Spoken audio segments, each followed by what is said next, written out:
मेरठ के गांव जाना बीजेपी उम्मीदवार को पड़ गया भारी। मेरठ के गांव के लोगों ने बीजेपी उम्मीदवार पर बरसाए पत्थर। वोट मांगने गए थे बीजेपी उम्मीदवार, दुम दबाकर भागना पड़ा। मनिंदर पाल सिंह को वोट मांगना पड़ गया भारी। यूपी की जनता ने निकाल दी सारी हेकड़ी। अगर आप भी बीजेपी की गलत नीतियों का विरोध करते हैं तो लाइक कीजिए इस वीडियो को और चैनल को सब्सक्राइब करने के बाद घंटी बजाना बिल्कुल ना भूलें। दरअसल इस समय बीजेपी नेताओं की हालत इतनी खराब है कि अब बीजेपी के उम्मीदवार अपने क्षेत्र जाने से घबरा रहे हैं, वोट मांगने से कतरा रहे हैं, क्योंकि इस बार के विधानसभा चुनाव से पहले गांव के लोग बीजेपी नेताओं के लिए डंडे लेकर बैठे हुए हैं। और ऐसे में देखा जाए तो जब बीजेपी के नेता वोट मांगने के लिए गांव जा रहे हैं तो बीजेपी नेताओं को उल्टे पैर भागना पड़ रहा है। इसी बीच बीजेपी के उम्मीदवार मनिंदर पाल सिंह मेरठ के गाँव में वोट मांगने के लिए जाते हैं, लेकिन मनिंदर पाल सिंह को देखकर गाँव के लोग भड़क जाते हैं और बीजेपी उम्मीदवार पर पत्थर बरसाते हैं। पत्थर से बीजेपी उम्मीदवार को निशाना बनाते हैं और जनता के गुस्से को देखकर बीजेपी उम्मीदवार को अपनी कार में बैठकर भागना पड़ता है।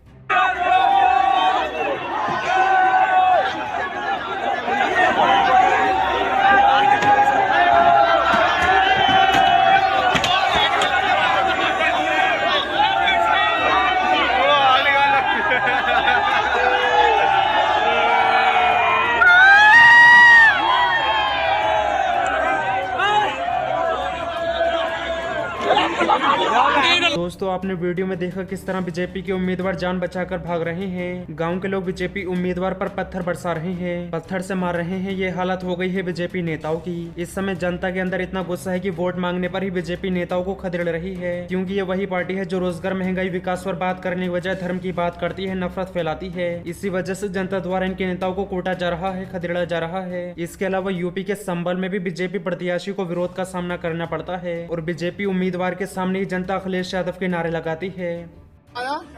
गोलियां चलवाएं, कीले गलवा दें, 13 महीना रहे हम बॉर्डर पे, लेकिन तुम्हारा कार्यकर्ता यहाँ भी कर रहा है। मेरी बात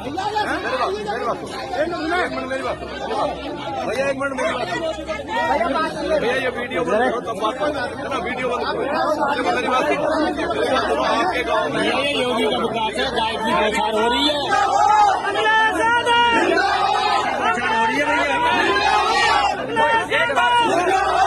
ये सब देखकर संभल में बीजेपी उम्मीदवार को उल्टे पैर भागना पड़ता है। जनता द्वारा बीजेपी नेताओं का विरोध इस बात का सबूत है कि इस बार चुनावों में बीजेपी का सुपड़ा साफ होने वाला है। बीजेपी बुरी तरह से चुनाव हारेगी, क्योंकि इस बार हर जगह बीजेपी के नेताओं को वोट मांगने पर उल्टे पैर भगाया जा रहा है। बढ़ते हैं अगली खबर की तरफ, जहां घोषणा पत्र में रणदीप सिंह सुरजेवाला ने मोदी सरकार को घेरा। कहा, मौका है महंगाई, बेरोजगारी का बदला लेने का, बीजेपी को जवाब देने का। दरअसल उत्तर प्रदेश, पंजाब और उत्तराखंड समेत 5 राज्यों में चुनावों का दौर चल रहा है। अगले महीने मतगणना की शुरुआत हो जाएगी। इसी बीच एबीपी न्यूज के खास चुनावी शो घोषणा पत्र में कांग्रेस नेता रणदीप सिंह सुरजेवाला ने अपनी पार्टी का पक्ष रखा है। इस दौरान उन्होंने कई अहम सवालों के जवाब दिए और आने वाले चुनावों को लेकर पार्टी की तैयारियों को लेकर बातचीत की। रणदीप सुरजेवाला ने कहा कि यह चुनाव चुनावी राज्यों की जनता के लिए एक मौका है, खासकर 3 राज्य पंजाब, उत्तराखंड और उत्तर प्रदेश के लोगों के लिए। उन्होंने कहा, यह मौका है किसानों को। 700 किसानों ने अपनी जिंदगियां दी। लाखों किसान दिल्ली के दरवाजे पर चीखते रहे, चिल्लाते रहे, लेकिन प्रधानमंत्री और मोदी सरकार ने एक न सुनी। जो 3 कृषि कानूनों से ग्रस्त रहे, पर उपचुनाव की हार के बाद वो कानून खत्म हुए और चोर दरवाजे से उन्हें दोबारा वापस लेने की शुरुआत की जा रही है। रणदीप सिंह सुरजेवाला ने इस दौरान कहा कि ये मौका नौजवानों के लिए है। उन्होंने कहा कि ये मौका महंगाई, बेरोजगारी का बदला लेने का मौका है, वोट की चोट से बीजेपी को जवाब देने का। उन्होंने कहा, उत्तराखंड, गोवा और मणिपुर में हम अपने बलबूते पर सरकार बनाएंगे। उत्तर प्रदेश को लेकर उन्होंने कहा कि यूपी में कांग्रेस एक मेन प्लेयर के तौर पर उभरेगी।